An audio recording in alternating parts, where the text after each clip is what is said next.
যেখানে ঢাকা শহরে মানুষ আমরা দম নিতে পারি না, আমাদের আরো নতুন নতুন সবুজ তৈরি করা দরকার। সেখানে যে বিদ্যমান সবুজ আছে সেটাকে ধ্বংস করে কত বড় সাহস তারা। আমাদেরকে নির্দিষ্ট কোনো সমাধান না দিয়েই তিনি চলে গেলেন। এই জমির মালিক জনগণ এবং এটি তেঁতুলতলা মাঠ এলাকাবাসী।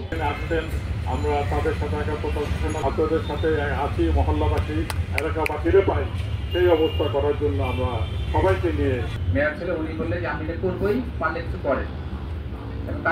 তাদের তো সরানো হলো বহু রক্তের বিনিময়ে, শত শত আহত মানুষের জীবনের বিনিময়ে তাদের সরানো হলো। এখন যারা আসলে আজকে 15 দিন না 16 দিন, এতদিন কেন অপেক্ষা করতে হচ্ছে? কেন তারা এই প্রকল্পকে রিভিউ করলো না? তারা তো জানে বাংলাদেশে যতগুলো প্রকল্প হয়েছে সমস্তগুলো হয়েছে মূলত ধান্দার জন্য। আবার বলা হচ্ছে এখানে নাকি টাকা পয়সা হিসাব। টাকা পয়সা কি আপনার পকেট থেকে দেবেন? আপনার নিজের টাকা, রাষ্ট্রের টাকা? প্রথমত যেখানে ঢাকা শহরে মানুষ আমরা দম নিতে পারি না, আমাদের আরো নতুন নতুন সবুজ তৈরি করা দরকার। সেখানে যে বিদ্যমান সবুজ আছে সেটাকে ধ্বংস করে কত বড় সাহস তারা।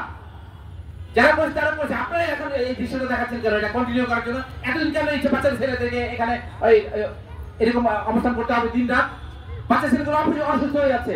বললাম যে পাচ্ছি না, খারাপ লাগে খুব। আপনারা তো এখানে অভ্যুত্থানের মাধ্যমে এখানে আসছেন, আপনার নিজেদের কোনো ভূমিকা ছিল না এখানে।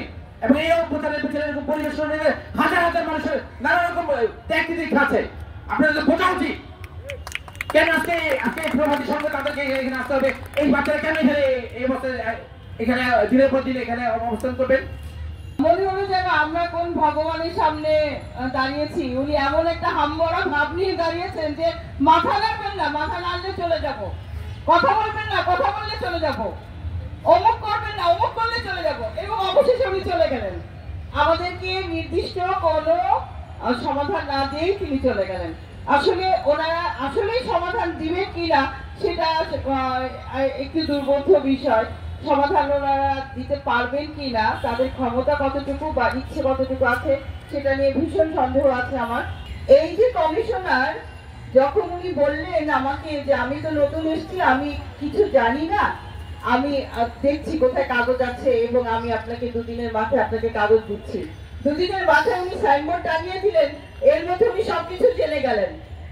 আসলে আমারও মনে হয় যে উনি আসলে জেনে গেছেন যে এখানে একটা সুবিধা উনি পেতে পারেন, তাদের একটা সুবিধা বা তারা একটা সুযোগ এই মাঠ থেকে নিতে পারেন, এই সুযোগটা তারা হাতছাড়া করবেন না। তো এই হচ্ছে আমাদের অবস্থা, এই হচ্ছে আমাদের জুলাই আন্দোলনের ফলাফল। তখনকার আওয়ামী পুলিশ আর এখনকার পুলিশের মধ্যে পার্থক্য খুব বেশি কিন্তু নেই। তবে এখনকার পুলিশ আমাকে তুলে নিয়ে যায়নি, আমরা সাইনবোর্ডটা রং করে দিয়েছি, আমাদের সহযোদ্ধারা রং করে দিয়েছে যে এই জমির মালিক জনগণ এবং এটি তেঁতুলতলা মাঠ এলাকাবাসী।